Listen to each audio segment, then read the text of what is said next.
Me llamo Raquel, tengo 37 años y vivo en el corazón de Atlanta, donde la ciudad late con ambición y movimiento constante. Desde las ventanas de mi apartamento en un rascacielos, propiedad de la empresa de mi familia política, puedo ver las luces infinitas que nunca descansan.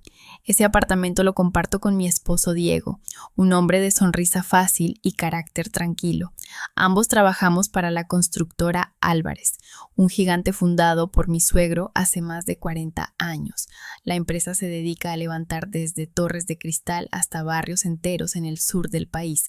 Nunca imaginé que terminaría en este mundo de planos, contratos y juntas directivas, pero la vida me empujó, como suele hacerlo, hacia lugares que nunca había soñado. Crecí viendo a mi madre, una mujer fuerte y sin pareja, sostenernos con 2 trabajos.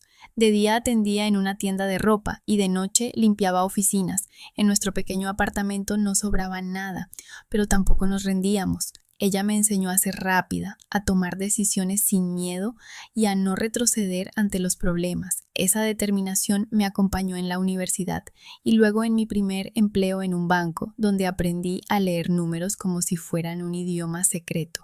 Cuando conocí a Diego, pensé que mi vida tomaría un rumbo distinto.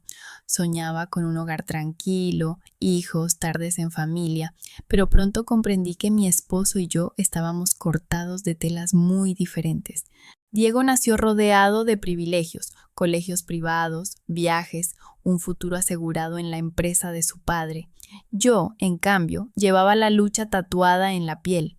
Recuerdo una noche tumbados en el sofá mientras en la televisión pasaba un programa vacío. Diego me miró con esa calma suya y dijo: Raquel, no sirvo para ser director, no tengo madera de jefe, prefiero ser un consejero, una figura de adorno.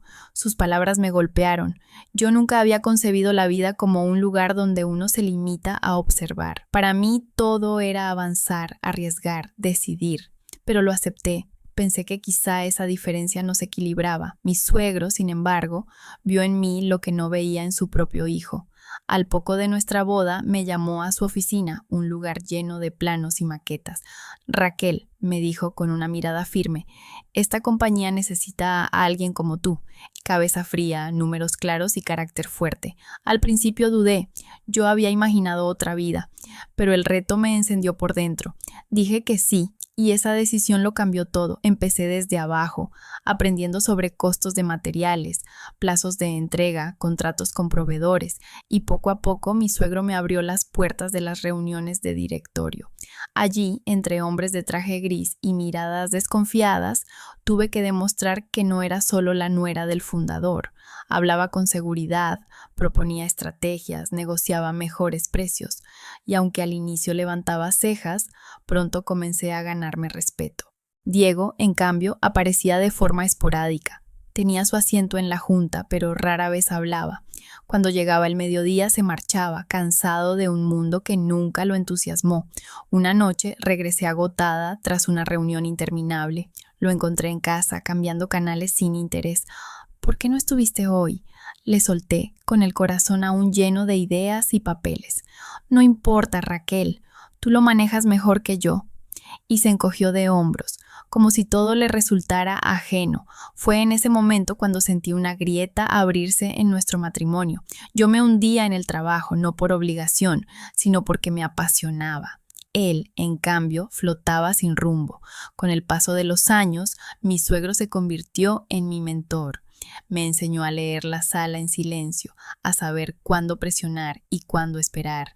Me dejó espacio para crecer y, sin darme cuenta, empecé a tomar decisiones cada vez más grandes. Para cuando él se retiró, yo ya era la persona que resolvía las disputas laborales, analizaba adquisiciones y aprobaba campañas. La junta directiva me escuchaba con atención y mis números hablaban por sí solos. Las ganancias crecían, los proyectos se multiplicaban. En casa, sin embargo, la distancia con Diego se hacía cada vez más evidente. Yo hablaba de presupuestos, de contratos, de nuevas torres que se alzaban en la ciudad. Él apenas respondía, refugiado en su mundo de videojuegos o cenas improvisadas. Nuestro matrimonio se redujo a conversaciones triviales, la lista de compras, el clima, alguna película, nada más. Fue entonces cuando Verónica, mi hermanastra, irrumpió como un vendaval en nuestras vidas. Ella es 3 años mayor que yo, de carácter fuerte y una sonrisa que siempre oculta segundas intenciones. Crecimos juntas cuando mi madre se casó con su padre, un hombre ausente que apenas dejó huella. Verónica aprendió pronto a usar su encanto como moneda de cambio, ropa cara, amistades influyentes, novios adinerados. Su matrimonio con un abogado famoso terminó en escándalo tras descubrirse su infidelidad. Recuerdo aquel día en que su exmarido apareció en casa de mis padres gritando traiciones. Yo estaba ocupada con la empresa, así que fue Diego quien salió a calmar la situación. Con su voz tranquila y su manera de escuchar, logró que el hombre se marchara. Verónica me llamó después, exaltada. Tu esposo es increíble, Raquel. Manejó todo como si nada. Yo lo tomé como un detalle sin importancia, pero para ella Diego dejó de ser simplemente mi marido, lo empezó a mirar como a un billete dorado, el supuesto heredero de una fortuna, el futuro director de la constructora. No sabía que en realidad Diego no tenía ni poder ni verdadera responsabilidad. Verónica, recién divorciada y con deudas, comenzó a frecuentarnos con cualquier excusa. Mensajes en el teléfono, risas exageradas en la mesa, visitas imprevistas. Yo, absorta en proyectos, apenas prestaba atención. Hasta que una noche Diego me esperó en la sala con el rostro serio, algo poco común en él. Raquel, tenemos que hablar, dijo con voz pesada. Sentí un nudo en el estómago. Me senté frente a él, conteniendo la respiración. Verónica está embarazada, soltó al fin, mirando al suelo. Es mío. Y quiero divorciarme. Las palabras me atravesaron como cuchillas. Tardé segundos en comprender. Mi esposo, mi propia hermanastra, un embarazo. Todo se mezclaba en mi cabeza. Apenas logré murmurar. ¿Cuándo pensabas decírmelo? Él respondió que Verónica vendría a hablar conmigo en mi próximo día libre. Asentí en silencio. No iba a suplicar, no iba a llorar frente a él. Como siempre, enfrentaría la tormenta de frente. Los días siguientes fueron un infierno. En el trabajo mantenía la compostura, liderando juntas y firmando contratos. Pero por dentro, las palabras de Diego resonaban una y otra vez. Verónica está embarazada. Quiero el divorcio. Yo sabía que debía proteger mi lugar en la empresa. Había peleado por cada escalón y no pensaba perderlo por un matrimonio roto. Así que conduje hasta la mansión de mis suegros y les conté todo, la traición, el embarazo, la separación. Mi suegra se llevó las manos a la boca, emocionada por la idea de un nieto, pero mi suegro la calló con una sola mirada. Después se volvió hacia mí y dijo con firmeza: Raquel, tú eres el corazón de esta empresa, no me importa lo que haga Diego, tú sigues al mando, yo me encargaré de él. Sentí alivio, aunque también tristeza. Su propio padre prefería dejarlo a un lado antes que perder el rumbo del negocio, pero para mí significaba que podía seguir adelante, que no quedaría relegada a un rincón. Llegó entonces el día libre en el que Verónica apareció en nuestro apartamento. Entró con aire triunfal, un bolso de diseñador colgando de su brazo y una sonrisa de superioridad. Raquel, dijo fingiendo compasión, lamento que nunca pudieras tener hijos, pero no te preocupes, yo me encargaré de que recibas dinero suficiente para empezar de nuevo. Solo vete de aquí. Miraba el apartamento como si ya fuera suyo. Diego permanecía sentado, callado, sin levantar la mirada. Yo quería reírme de la escena. Ella pensaba que estaba robando una vida de lujo, sin tener idea de la verdad. Respiré hondo y respondí con calma. El divorcio está bien, pero lo resolveremos con abogados. Y dime, Verónica, ¿de verdad crees que Diego es el premio que buscas? Sus ojos se estrecharon, pero intentó mantener la pose. Claro que sí, Diego tiene todo lo que necesito. Yo sonreí en silencio. Ella no sabía que el apartamento pertenecía a la empresa ni que el sueldo de Diego apenas alcanzaba para cubrir gastos menores. Y así, mientras ella hablaba con arrogancia, yo ya planeaba mis próximos movimientos. Al día siguiente iniciamos las negociaciones de divorcio. Contraté a Mía, una abogada de prestigio que había trabajado en casos corporativos de alto nivel. Sabía que con ella a mi lado no habría margen para errores. La reunión se realizó en una sala de cristal en la sede de la constructora Álvarez. con la ciudad extendiéndose detrás de nosotros, como un recordatorio de lo que estaba en juego. Verónica entró pavoneándose, como si ya hubiera ganado. Diego la seguía con su habitual desgana, los hombros caídos. Yo estaba sentada al otro extremo, acompañada por Mía, con el rostro sereno, aunque el corazón me latiera con fuerza. La primera en hablar fue Verónica. «Raquel, dime cuánto quieres de pensión. Me encargaré de que no te falte nada». Lo dijo con un tono condescendiente, como si me hiciera un favor. Mía arqueó una ceja y deslizó un documento hacia el centro de la mesa. «Ya que usted ofrece, reclamaremos pensión de Diego». «Y también de usted, Verónica», dijo con una calma afilada. El rostro de mi hermanastra se descompuso. «¿De mí? Pero si ya pago a mi exmarido». Me recosté en la silla y la observé. Era como verla tropezar con sus propios planes. Mi madre solía decir, quien busca atajos termina cayendo primero. El siguiente punto fue la vivienda. Verónica, recuperando algo de confianza, declaró, «Este apartamento pertenece a la familia de Diego. No se toca». Mía no perdió tiempo. «El apartamento es propiedad de la constructora Álvarez. La empresa decide quién vive aquí». Diego parpadeó sorprendido. «¿Cómo? Pensé que era de mi padre», murmuró. El rostro de Verónica palideció. «Entonces, ¿no podemos quedarnos aquí?» «Solo si la compañía lo autoriza», respondió Mía con firmeza. «Eso depende de la dirección actual». Me miró a mí, y en ese instante los ojos de Verónica se abrieron de par en par, comprendiendo la verdad. «Espera», balbuceó mirando a Diego. «¿Tú no eres el director?» Enderecé la espalda y hablé sin titubear. «Soy yo, Verónica. Soy la directora ejecutiva. Diego solo es asesor, sin poder de decisión. Mi suegro me entregó la presidencia cuando se retiró, y la Junta confía en mí para dirigirlo todo». El silencio en la sala fue absoluto. Verónica me observaba como si el mundo se le viniera abajo. Diego bajó la cabeza, incapaz de sostener la mirada. «¡Me mentiste!», gritó ella de pronto, fulminándolo con los ojos. Él apenas se encogió de hombros. Ese gesto suyo, ese desinterés crónico, casi me hizo reír. Verónica había apostado todo a una ilusión, y en un segundo su castillo de cartas se derrumbaba. Mía prosiguió, implacable. «En cuanto al apartamento, si quieren permanecer aquí, deberán firmar este contrato de alquiler a precio de mercado». Colocó una hoja con la cifra exacta. Verónica tragó saliva. El número era desorbitado. Diego murmuró para sí mismo: «Mi salario no alcanza ni de cerca». La expresión de Verónica fue un retrato de derrota. Ella había llegado convencida de que heredaría un palacio gratuito, y ahora veía que ni siquiera podían pagar la renta. La sesión terminó con un acuerdo limpio.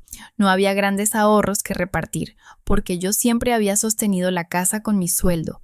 La ruptura fue fría y definitiva. Salí de aquella sala con una extraña mezcla de alivio y fuerza.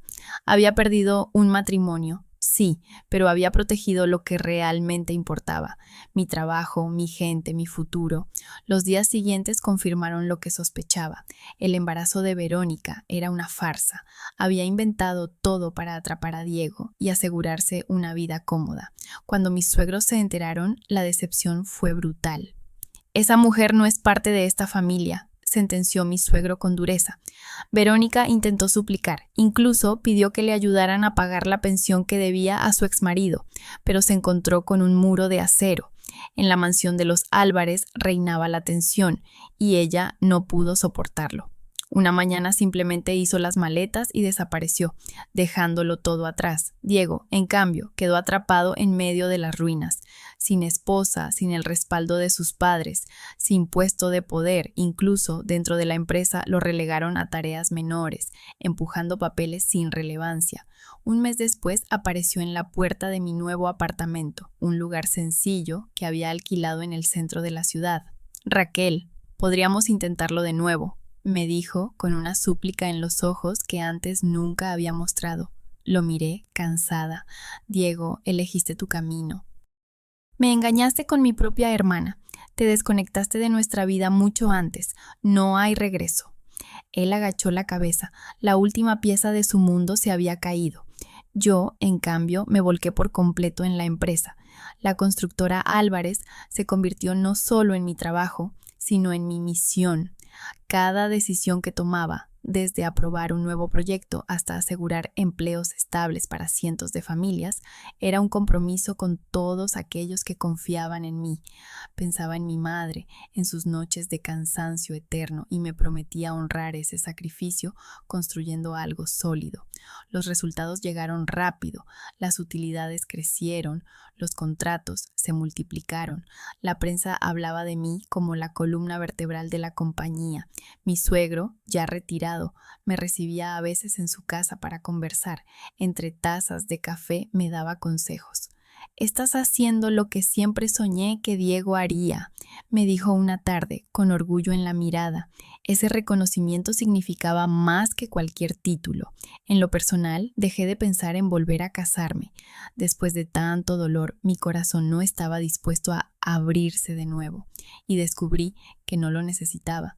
Mi verdadera unión era con mi trabajo, con los miles de empleados que dependían de mí. Verónica y Diego se convirtieron en recuerdos distantes, advertencias sobre la ambición ciega y la indiferencia. Yo seguí adelante, más firme que nunca.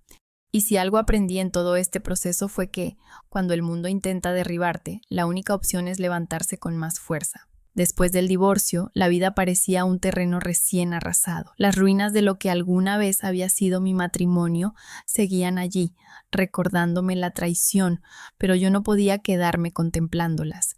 Tenía que seguir adelante. En la constructora Álvarez, cada día era un campo de batalla y un refugio al mismo tiempo. Las mañanas comenzaban con reuniones de planificación, proyectos en curso, presupuestos, disputas con proveedores. Las tardes se consumían en llamadas con inversionistas, revisiones de contratos y visitas a obras. A veces terminaba la jornada tan agotada que apenas tenía fuerzas para cenar algo ligero antes de caer en la cama. Sin embargo, esa rutina me daba sentido, me mantenía en pie. Los rumores sobre el divorcio no tardaron en circular. En una empresa de ese tamaño, los pasillos son un hervidero de murmullos. Algunos empleados me miraban con lástima, otros con respeto renovado. Yo sabía que la percepción era clave, así que me mostré siempre serena, con la frente en alto, como si nada pudiera quebrarme. Lo cierto es que, por dentro, las noches eran difíciles. El silencio del apartamento me recordaba constantemente que estaba sola. No había risas compartidas, ni una voz masculina que llenara el espacio. Y aunque Diego nunca había sido un compañero presente, la ausencia definitiva se sentía como un vacío frío. En medio de todo esto, la empresa enfrentó un desafío inesperado, una disputa legal con un contratista importante. El caso amenazaba con retrasar varios proyectos millonarios. Me vi obligada a pasar largas horas con los abogados, analizando cada cláusula, cada palabra del contrato. Fue una prueba de fuego que me desgastó, pero también me demostró hasta dónde podía llegar mi capacidad de resistencia. Durante ese proceso conocí mejor a Mía, la abogada que me había representado en el divorcio. Decidí contratarla también para la empresa, convencida de que su carácter directo y su astucia legal serían un escudo imprescindible. Su presencia en las reuniones me daba tranquilidad, hablaba con firmeza, y hasta los empresarios más arrogantes se veían obligados a escucharla. «Raquel, tienes más temple que la mayoría de los directores que conozco», me dijo una tarde mientras revisábamos documentos en su oficina.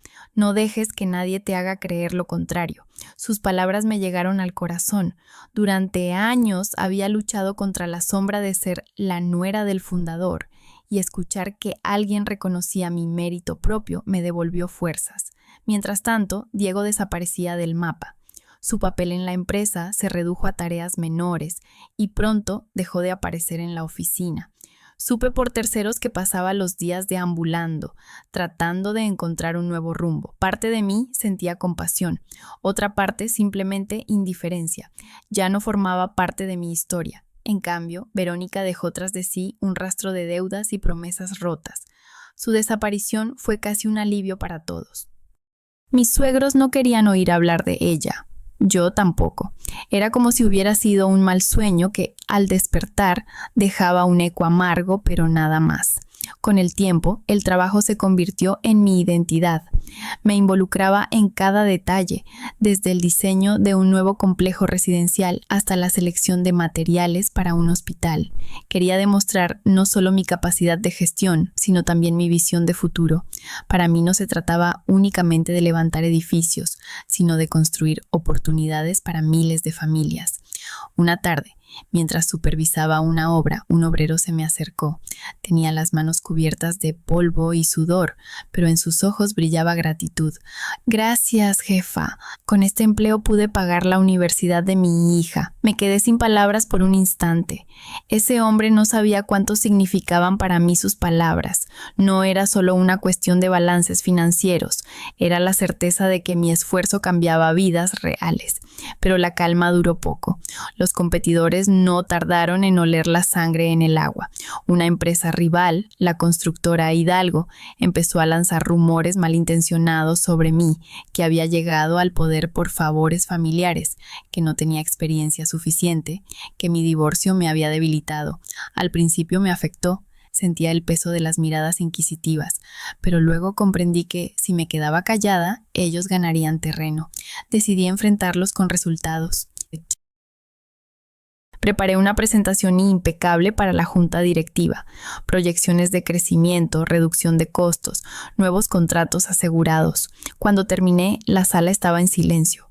Uno de los miembros más veteranos, que solía ser crítico, rompió el hielo diciendo: «Raquel, estos números no mienten. Tienes mi apoyo». Fue un triunfo silencioso, pero poderoso. Sabía que mi credibilidad se fortalecía con cada logro. En paralelo, Mía descubrió que la constructora Hidalgo intentaba infiltrarse en nuestras licitaciones a través de sobornos a funcionarios locales. Decidimos actuar con cautela, presentamos pruebas sólidas y logramos que se abriera una investigación oficial.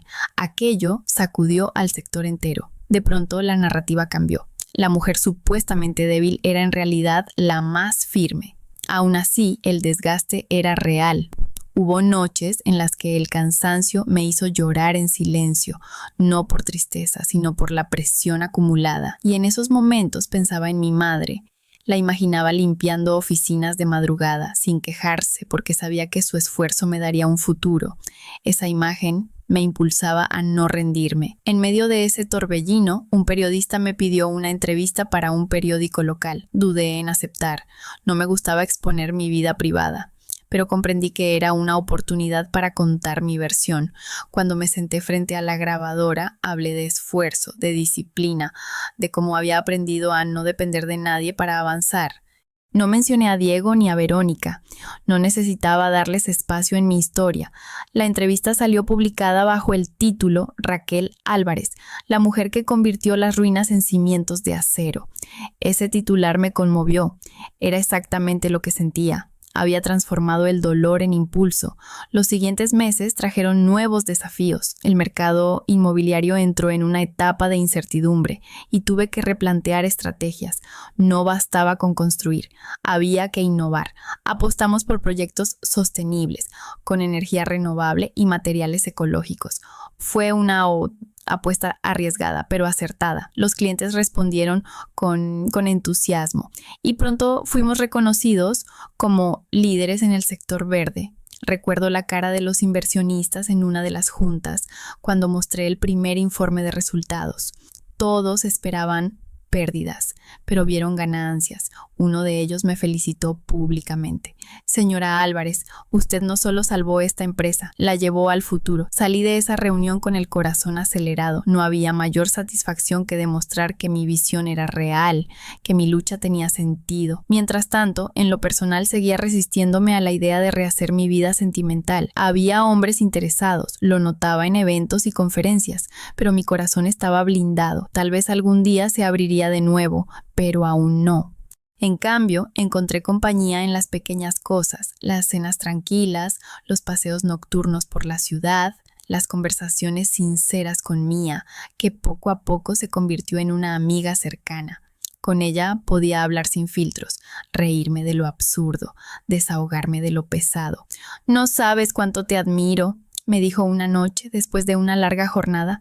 Muchos habrían caído en pedazos con lo que viviste. Tú lo transformaste en fuerza. Le sonreí.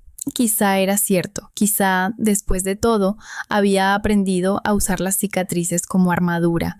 Lo que no imaginaba era que la mayor prueba aún estaba por llegar. La prueba llegó como un trueno en un día despejado. Una mañana recibí una llamada urgente de la oficina. Un accidente en una de nuestras obras había dejado a varios trabajadores heridos. Corrí al lugar con el corazón en un puño. Cuando llegué, las sirenas aún resonaban. 3 hombres eran trasladados en camilla. Otros permanecían en shock, cubiertos de polvo. Me acerqué de inmediato a los supervisores. ¿Qué pasó aquí?, pregunté con la voz firme, aunque por dentro temblaba. Uno de ellos bajó la mirada. Un andamio colapsó. Al parecer, el proveedor cambió la calidad del material sin notificar. Sentí un nudo en la garganta. La seguridad de mis trabajadores era lo más sagrado, y ahora esa confianza estaba rota. Pasé horas en el hospital, acompañando a las familias. No podía delegar esa responsabilidad. Les hablé con sinceridad, asegurándoles que la empresa asumiría todos los gastos médicos y que haríamos justicia. Ver las lágrimas en los ojos de esas personas me atravesó el alma. Esa misma noche convoqué a una reunión extraordinaria con la Junta. Presenté los informes, las fotos, los testimonios. Esto no es un simple accidente, dije con firmeza. Es una traición, y no descansaré hasta que los responsables paguen. Mía se unió a la investigación. Descubrimos que la empresa proveedora había recibido sobornos de un competidor para abaratar costos a expensas de la seguridad. El escándalo fue mayúsculo. La prensa lo difundió y las autoridades iniciaron procesos legales. Algunos aconsejaron que guardara silencio, que protegiera la reputación de la constructora, pero yo no podía hacerlo. Me presenté públicamente, asumí la responsabilidad y expliqué las medidas que estábamos tomando.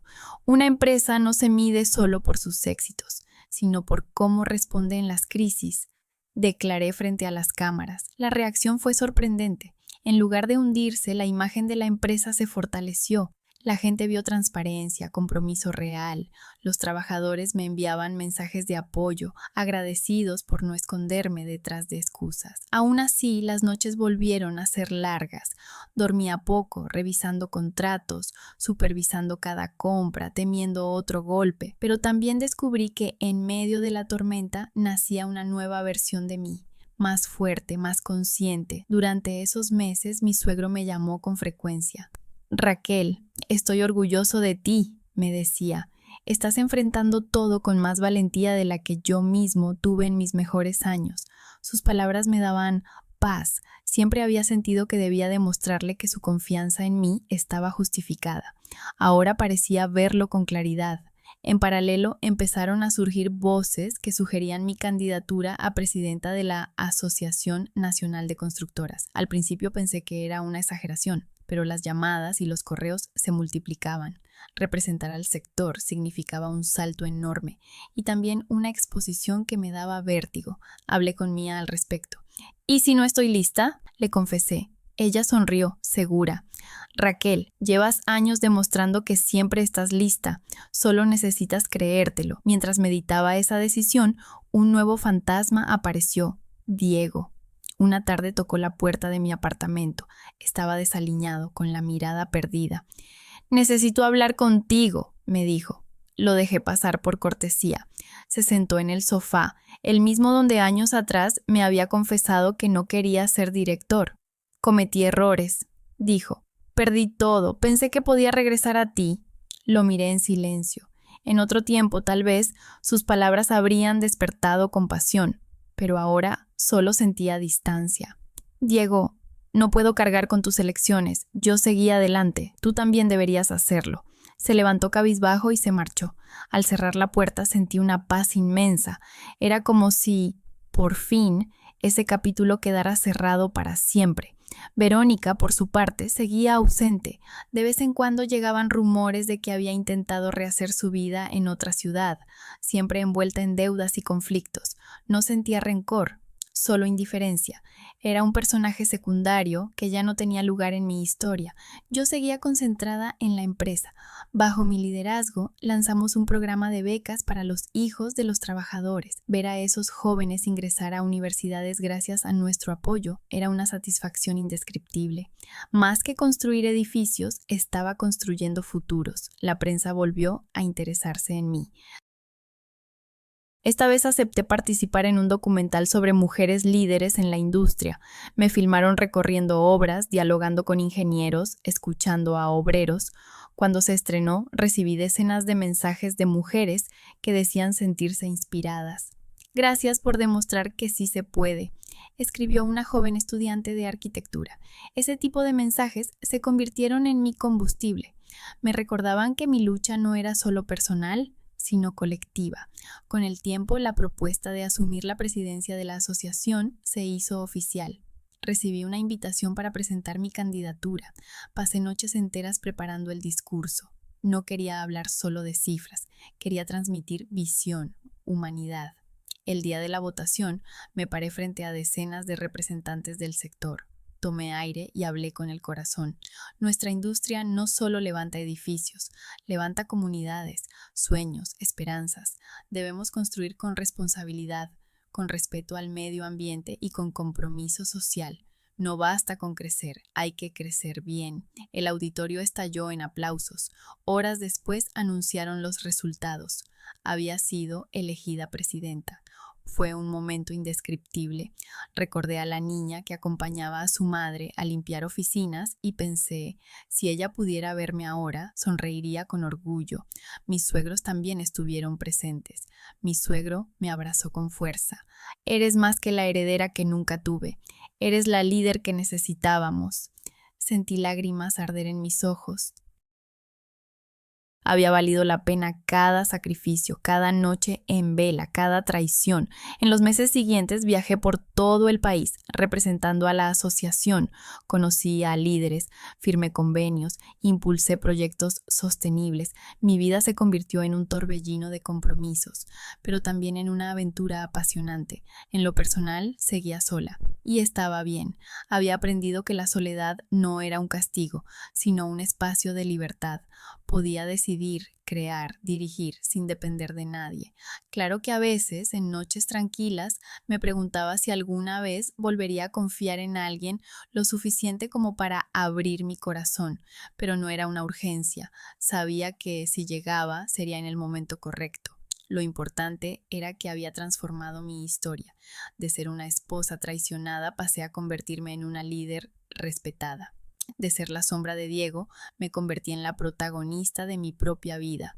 Y aunque todavía quedaban desafíos por delante, ahora caminaba con la certeza de que nada ni nadie podía detenerme.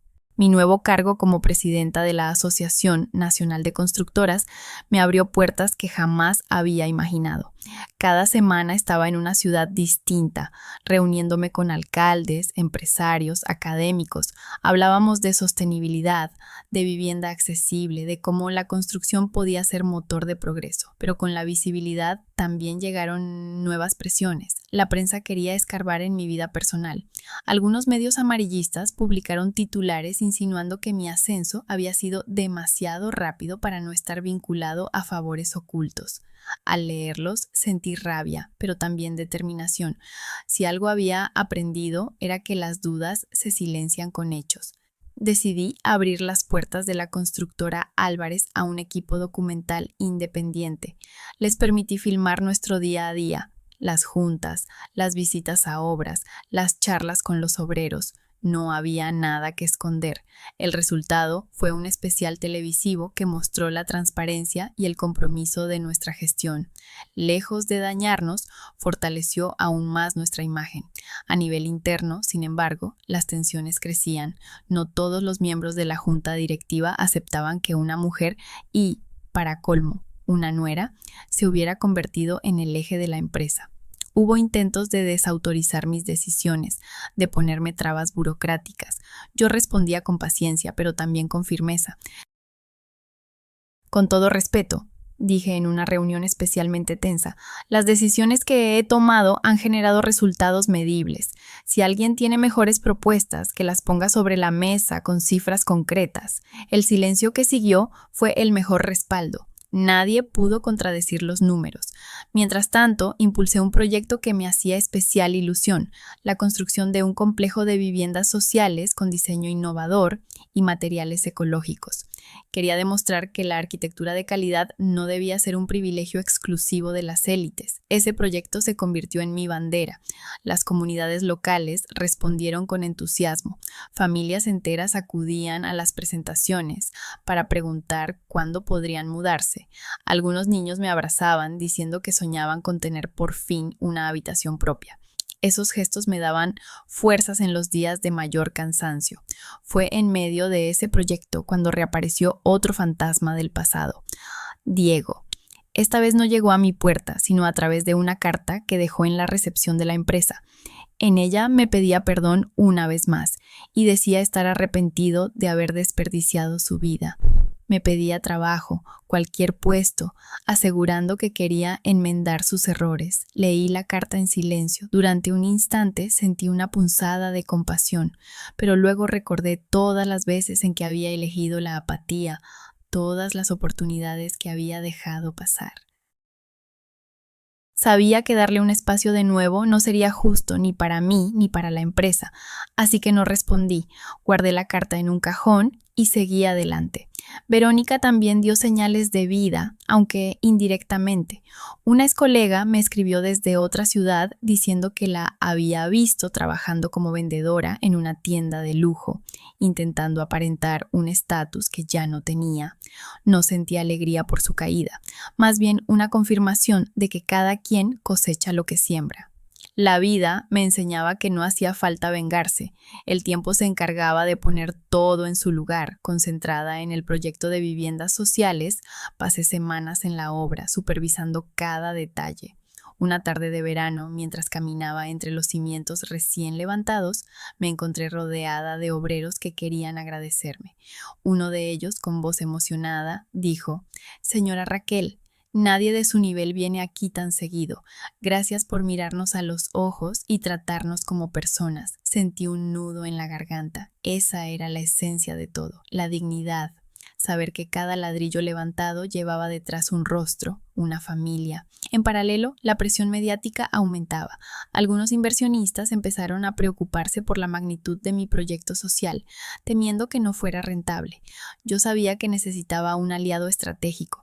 Fue entonces cuando conocí a Andrés Herrera, un arquitecto reconocido internacionalmente por sus diseños sostenibles. Andrés llegó a una de nuestras reuniones con una carpeta llena de bocetos y una convicción que me sorprendió. «La vivienda social puede ser hermosa y eficiente», me dijo con pasión. «No tiene por qué ser sinónimo de precariedad». Sus ideas me deslumbraron. Juntos pasamos horas discutiendo planos, materiales, innovaciones. Andrés no solo tenía talento, también una sensibilidad que pocas veces había visto en este mundo tan frío. Pronto, la prensa empezó a hablar de nuestra alianza. Algunos insinuaban que había algo más que una relación profesional. Yo lo negaba con calma, aunque en mi interior reconocía que Andrés despertaba en mí una chispa que creía apagada. No obstante, me cuidé de no confundir sentimientos, todavía llevaba cicatrices y no estaba dispuesta a entregarle mi corazón a la ligera. Andrés lo entendió. Nunca presionó. Nunca insinuó nada fuera de lugar, simplemente trabajaba conmigo con respeto y entusiasmo. Mientras tanto, la obra avanzaba. Cada semana veía cómo los edificios tomaban forma, cómo el sueño se volvía realidad. Una tarde, al colocar la primera piedra de uno de los bloques, sentí que algo en mí se reconciliaba con el pasado. Era como si, por fin, todo el dolor se transformara en cimientos sólidos para el futuro. Sin embargo, justo cuando parecía que todo marchaba bien, surgió un nuevo obstáculo. Una empresa rival presentó una demanda acusándonos de competencia desleal, alegando que habíamos recibido favores políticos para obtener el terreno donde construíamos. Sabía que era una mentira, un intento desesperado por detenernos, pero el proceso judicial podía retrasar la obra y asustar a los inversionistas. Convocamos a una reunión urgente. Mía, siempre directa, expuso la estrategia. Tenemos pruebas de que todo se hizo con licitaciones limpias, pero debemos ser rápidos y transparentes. Si mostramos debilidad, ellos ganarán terreno en la opinión pública. Acepté el reto, preparé conferencias de prensa, compartí documentos oficiales, respondí preguntas difíciles. Fue agotador, pero necesario. Andrés me apoyaba en cada paso, recordándome que el proyecto valía la pena. Una noche, después de una larga jornada de defensas mediáticas, me quedé sola en la oficina. Miré por la ventana el horizonte iluminado de la ciudad y pensé en todo lo que había recorrido. Desde aquella joven que veía a su madre limpiar oficinas hasta esta mujer que enfrentaba demandas y micrófonos sin temblar. Sonreí. Tal vez ese era el precio de liderar, cargar con tormentas, pero nunca soltar el timón. Lo cierto es que, en el fondo, ya no me veía como una víctima de la traición. Ahora me reconocía como alguien que había aprendido a transformar cada golpe en impulso. Y mientras los días avanzaban, comprendía que lo mejor de mi historia aún estaba por escribirse. El juicio por la demanda de competencia desleal se convirtió en un espectáculo mediático. Los rivales buscaban manchar nuestro nombre a cualquier costo. Durante semanas, mi cara apareció en noticieros, algunos defendiendo mi gestión, otros insinuando corrupción. Era agotador, pero también una prueba definitiva de mi resistencia. En cada audiencia me sentaba con la frente en alto. Mía presentaba documentos, testigos, contratos firmados. Cada punto derribaba las acusaciones como un castillo de naipes. La prensa buscaba escándalos, pero lo único que encontraba era transparencia. Al final, el juez desestimó la demanda por falta de pruebas. La sala estalló en murmullos y yo respiré profundamente. Habíamos ganado. Cuando salí del tribunal, decenas de trabajadores y vecinos del proyecto me esperaban afuera con pancartas. Gracias, Raquel. Sí, a la vivienda digna. Ese apoyo espontáneo fue más valioso que cualquier titular. Sentí lágrimas asomarse, pero me contuve. No quería mostrar debilidad frente a las cámaras, aunque por dentro me invadía la emoción. El proyecto continuó con más fuerza que nunca. Andrés y yo dedicábamos jornadas enteras a perfeccionar los diseños. Su pasión era contagiosa. A veces, al terminar, caminábamos por la obra bajo el atardecer y hablábamos de sueños más allá de los planos, ciudades verdes, comunidades integradas, un futuro donde la arquitectura sanara heridas sociales. Una noche, mientras observábamos los primeros edificios iluminados, Andrés me dijo en voz baja: Raquel, tú no solo construyes casas, construyes esperanza. Lo miré, sorprendida por la sinceridad de sus palabras. Sentí un calor en el pecho, una emoción que me había prometido no volver a sentir. No respondí, pero él entendió.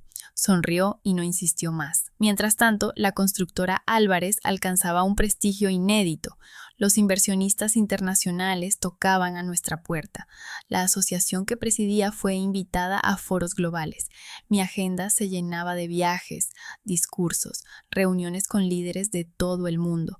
Sin embargo, nunca dejé de lado lo esencial: estar presente en las obras, mirar a los trabajadores a los ojos, escuchar sus preocupaciones. Esa cercanía era mi brújula. Sabía que si me alejaba de la base, perdería lo que realmente importaba. Con los meses, el proyecto de viviendas sociales se inauguró. Recuerdo el día de la entrega de llaves como si fuera ayer. Decenas de familias esperaban bajo el sol, con nervios y sonrisas. Una niña pequeña, de apenas 7 años, corrió hacia mí cuando su madre recibió la llave. Me abrazó con fuerza y dijo: «Gracias, señora. Ahora tengo mi propio cuarto». Esa frase se grabó en mi alma.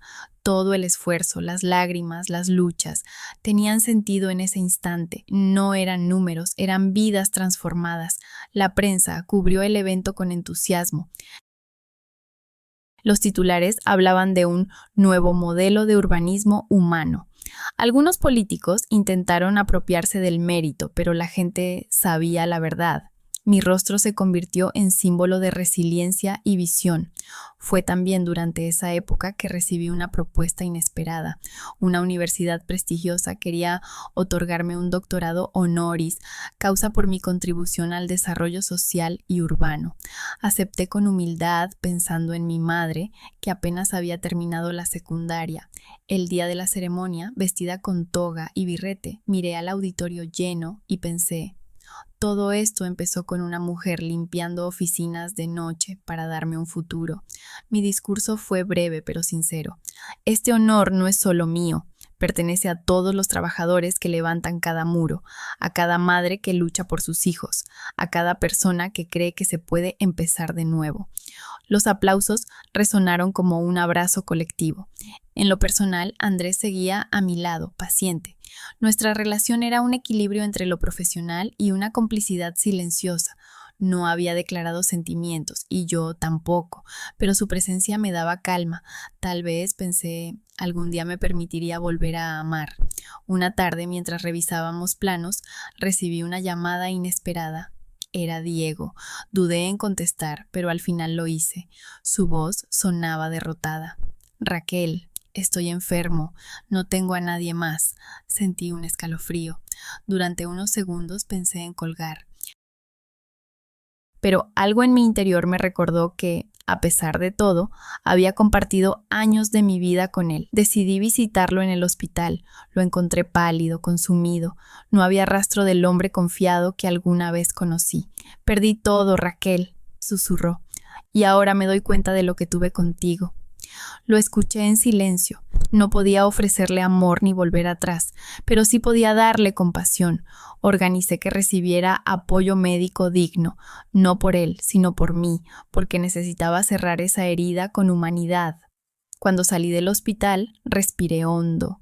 Entendí que el perdón no siempre significa reconciliación, a veces significa liberarse. Los meses siguientes fueron de consolidación. La constructora Álvarez se expandió a otros estados. La asociación que presidía lideró políticas innovadoras de urbanismo sostenible y mi nombre empezó a sonar en círculos políticos. Algunos incluso sugirieron que debía postularme a un cargo público. Yo sonreía y cambiaba de tema. Aún no sabía si quería ese camino. Lo que sí sabía era que mi vida había tomado un rumbo irreconocible respecto a aquel día en que Diego me pidió el divorcio. Había atravesado un desierto de traición y dudas y había encontrado un oasis de propósito y liderazgo. Una noche, en la inauguración de un nuevo hospital construido por la empresa, me encontré en el escenario frente a cientos de personas. Detrás de mí se alzaba el edificio iluminado, símbolo de esfuerzo colectivo. Tomé el micrófono y hablé con la voz firme. He aprendido que la vida puede derrumbarse en un instante, pero también he aprendido que de las ruinas se pueden levantar catedrales. Nunca permitan que una traición, una caída o una derrota definan quiénes son. Ustedes tienen la fuerza para reconstruirse. El público aplaudió de pie. En ese momento supe que mi historia ya no era solo mía. Era un mensaje para todos los que alguna vez habían sentido que el mundo se les venía abajo. Miré a Andrés entre la multitud. Él sonrió, y por primera vez me permití devolverle esa sonrisa con el corazón abierto. Tal vez, pensé, el futuro aún guardaba un espacio para el amor, pero incluso si no, yo ya había encontrado lo más importante, mi propia voz. Y así comprendí que la verdadera victoria no era haber demostrado a Verónica o a Diego lo que habían perdido. La verdadera victoria era haberme descubierto a mí misma, más fuerte, más libre y más capaz de lo que jamás imaginé.